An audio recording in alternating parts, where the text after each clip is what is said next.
morning, students. In our last class, we were discussing the tissues, right?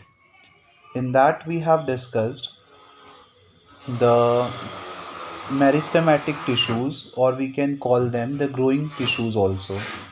वो tissues जो grow करते हैं उसको हम बोलते हैं मेरिस्टेमेटिक टिश्यू या growing tissues.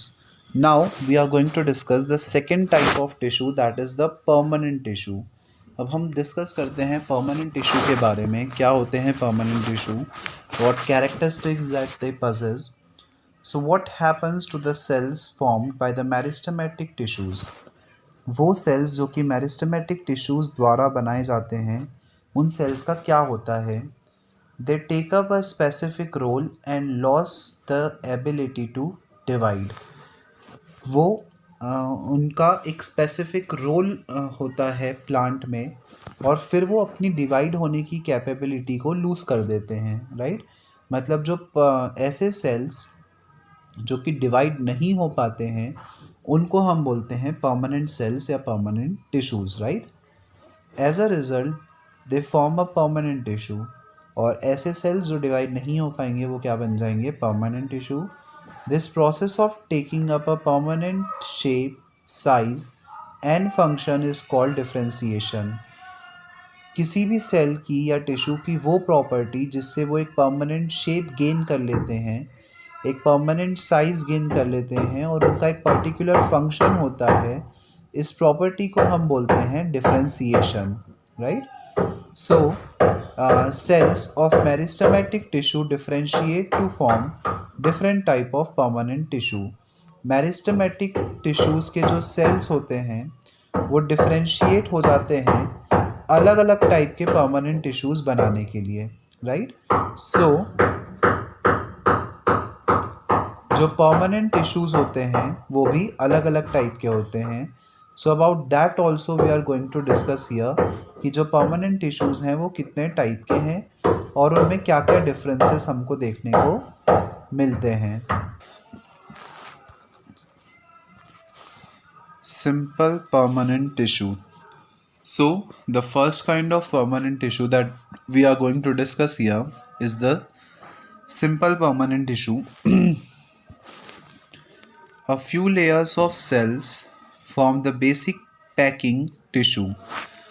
सेल्स की कुछ सेल्स की एक लेयर एक बेसिक पैकिंग टिश्यू बनाती है.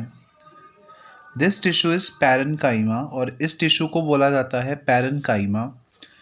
A type of permanent tissue. Parenchyma एक तरीके का परमानेंट टिश्यू होता है. ये जो टर्म्स हैं students, you have to learn all these terms and you should know the meaning of all these terms. It consists of relatively unspecialized tissue cells with thin cell walls.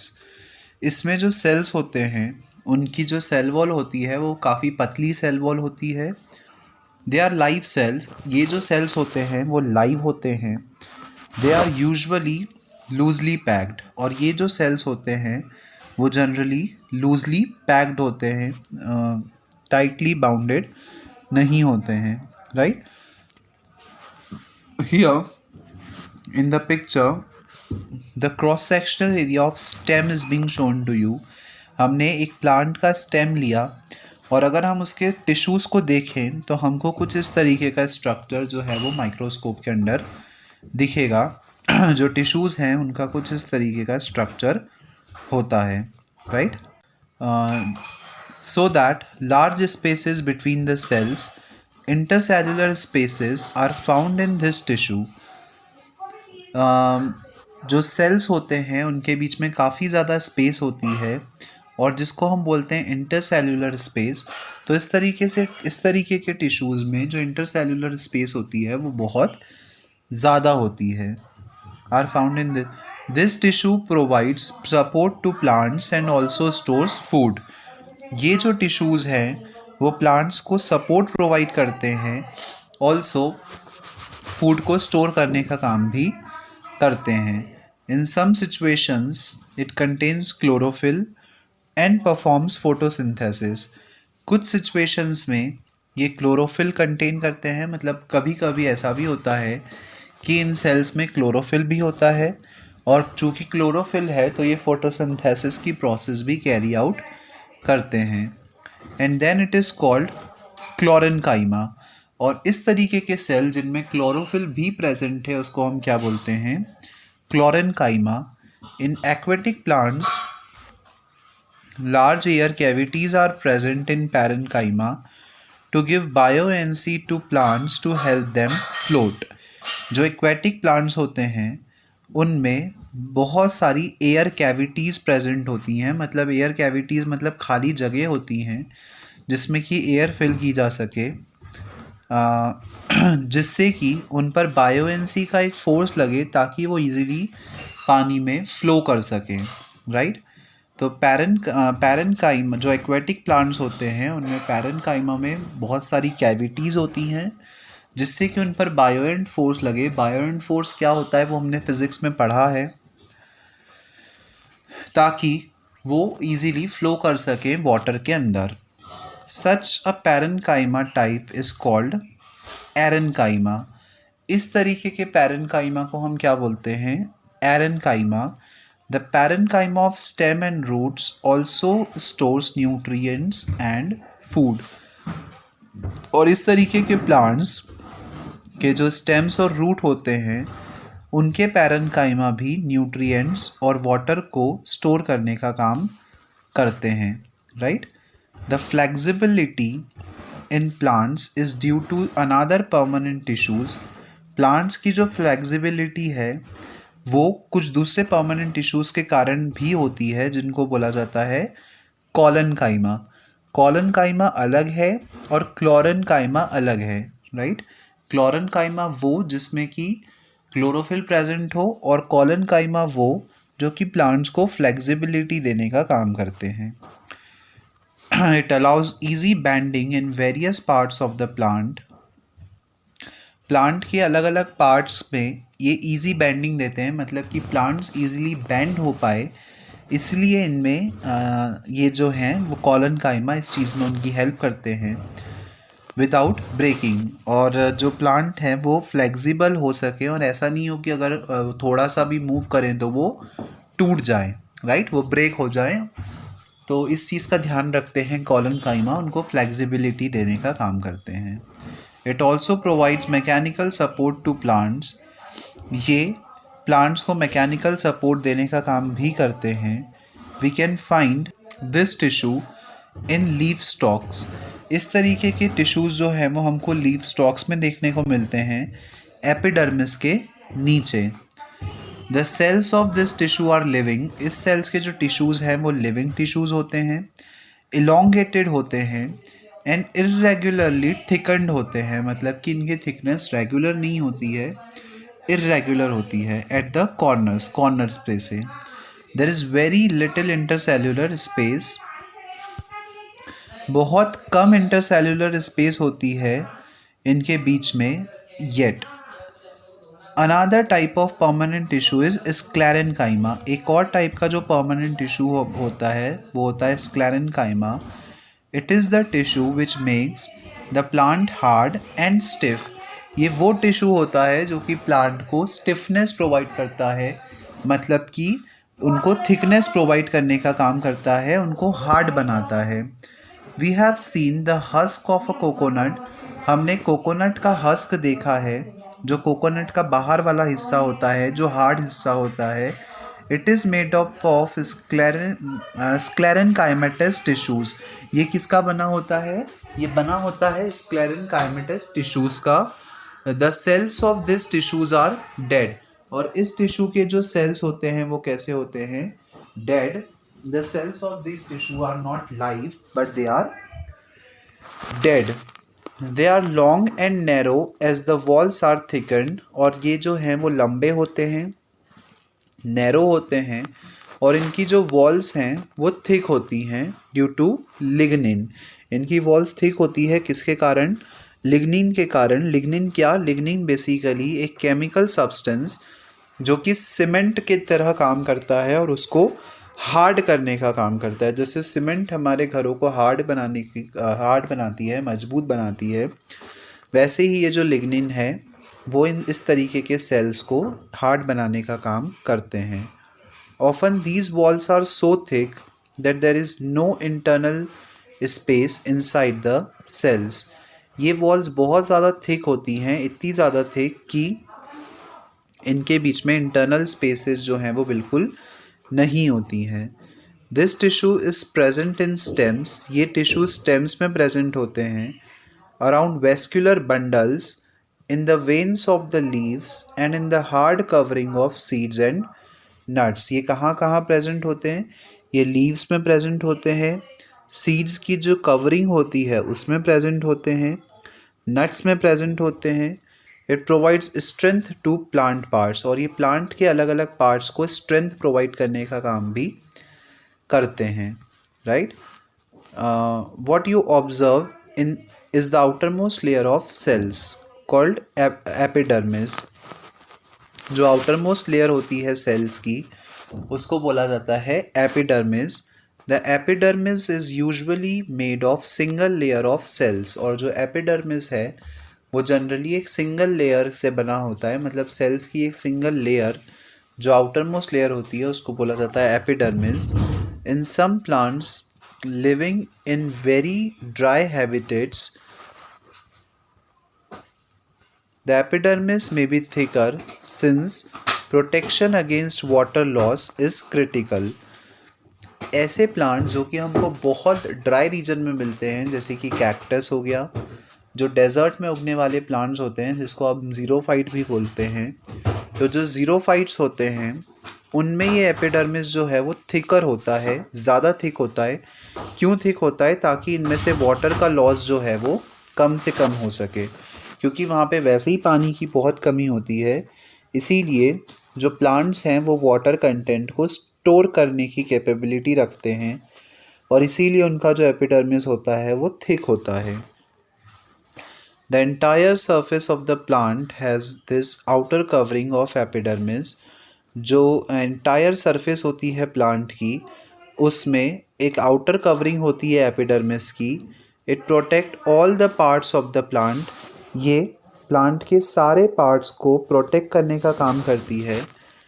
Epidermal cells on the aerial parts of the plant often secrete a waxy water resistant layer on their outer surface. जो epidermal की walls होती हैं, जो aerial part होता है plant का, वो एक वैक्स जैसा वाटर रेजिस्टेंट एक वैक्स जैसा सब्सटेंस जो है वो रिलीज़ करता है आउटर मोस्ट सरफेस पर. This aids in the protection against the loss of water. जो क्या काम करता है? जो वाटर का लॉस हुआ है उसके अगेंस्ट प्रोटेक्शन का काम करता है. Mechanical injury and invasion by parasitic fungi. Since it has a protective role to play, cells of epidermal tissue form a continuous layer without intercellular spaces. Since उनका वो एक बहुत इम्पॉर्टेंट रोल प्ले करते हैं, प्रोटेक्टिव उनका काम होता है प्रोटेक्ट करने का, तो जो एपिडर्मिस के सेल होते हैं वो इस तरीके उनके जो सेल्स होते हैं उनमें इंटरसेलुलर स्पेसेस जो है वो बहुत कम होती है. Right. Most epidermal cells are relatively flat. ज़्यादातर एपिडर्मल सेल्स जो हैं वो कैसे होते हैं? फ्लैट होते हैं. Often their outer and side walls are thicker than the inner wall. हालांकि उनकी जो बाहरी वॉल्स होती हैं और जो साइड वॉल्स होती हैं वो थिकर होती हैं एज़ कम्पेयर टू उनकी इनर वॉल्स से. We can observe small pores here and in the epidermis of the leaf. यहाँ पे हम बहुत सारे छोटे छोटे छेद ऑब्जर्व कर सकते हैं. इनमें बहुत सारे छोटे छोटे छेद होते हैं. और लीव्स के जो एपिडर्मिस होते हैं उनमें भी बहुत सारे छोटे छोटे छेद होते हैं. These pores are called stomata और इनको बोला जाता है स्टोमाटा. हमने स्टोमाटा के बारे में अर्लियर क्लासेस में भी पढ़ा है. जो स्टोमाटाज होते हैं वो बेसिकली गैशियस एक्सचेंज के लिए रिस्पॉन्सिबल होते हैं. CO2 और ऑक्सीजन का जो एक्सचेंज है एज वेल एज जो वाटर का एक्सचेंज है प्लांट से, वो किसके थ्रू होता है? स्टोमाटास के थ्रू. राइट. ये चीज़ हम जानते हैं. Stomata are enclose by two kidney shaped cells called guard cells. जो स्टोमाटा हैं उसमें दो किडनी के जैसे दिखने वाले सेल्स होते हैं जिसको हम गार्ड सेल बोलते हैं। They are necessary for exchanging gases with the atmosphere. और कब गैसेस को रिलीज़ करना है, कब गैस को रिलीज़ नहीं करना है, ऑल्सो कब वाटर ड्रॉपलेट्स को रिलीज़ करना है, कब उनको रिलीज़ नहीं करना है, इस चीज़ का ध्यान कौन रखते हैं? ये गार्ड सेल्स रखते हैं। Transpiration that is loss of water in the form of water vapour also takes place through the stomata. और वाटर का भी जो इवेपोरेशन है, वाटर का जो लॉस है, वो भी इसी के थ्रू होता है। इस प्रोसेस को हम बोलते हैं transpiration. Think about which gas में बी रिक्वायर्ड फॉर फोटोसिंथेसिस। सो आपको पता है कि जो फोटोसिंथेसिस है उसके लिए ऑक्सीजन रिलीज़ होती है और कार्बन डाइऑक्साइड जो है वो ज़रूरी होती है, राइट। कार्बन डाइऑक्साइड के बिना जो फोटोसिंथेसिस की प्रोसेस है वो कंप्लीट नहीं हो सकती है। प्लांट्स में ट्रांसपीरेशन का क्या रोल होता है? तो प्लांट में ट्रांसपीरेशन का रोल होता है कि वो गैसेस का और वाटर का जो एक्सचेंज होता है वो ट्रांसपीरेशन के थ्रू ही होता है, अदरवाइज़ उनमें ये जो एक्सचेंज है वो नहीं हो पाएगा, right. Now epidermal cells of the roots whose function is water absorption commonly bear long hair-like parts that greatly increase the total absorptive surface areas। जो एपिडर्मिस की सेल्स होते हैं उनकी जो रूट्स होती हैं उनका ये फंक्शन होता है कि वो वाटर को एब्जॉर्ब करते हैं, राइट। मतलब एपिडर्मिस के सेल की जो रूट्स होती हैं वो वाटर को एब्जॉर्ब करने का काम करती हैं और इसके लिए उनके एक हेयर जैसा स्ट्रक्चर होता है जिससे कि उनका जो सरफेस एरिया है वो इंक्रीज़ हो जाता है और जब सरफेस एरिया इंक्रीज़ हो जाएगा तो वो ज़्यादा उसको एब्जॉर्ब कर पाएंगी। In some plants like desert plants epidermis has thick waxy coating of cutin. Desert plants में जो एपिडर्मिस होता है उसके ऊपर एक थिक कोटिंग होती है, एक वैक्स जैसी कोटिंग होती है, जैसे मोम होता है उस तरीके की कोटिंग होती है। किस चीज़ की? क्यूटिन की। अब ये क्यूटिन क्या? क्यूटिन एक तरीके का केमिकल सब्सटेंस जो कि वाटर प्रूफ की तरह काम करता है। On its outer surface can we think of a reason for this. क्यों जो ज़ीरोफाइट्स हैं या जो ड्राई प्लांट्स हैं उनमें इस तरीके की कोटिंग क्यों होती है? So the reason behind this type of coating is that कि उनको वाटर को बचा कर रखना है, तो ये जो कोटिंग है वो वाटर लॉस को रोकती है, राइट, जिससे वाटर का लॉस कम से कम हो।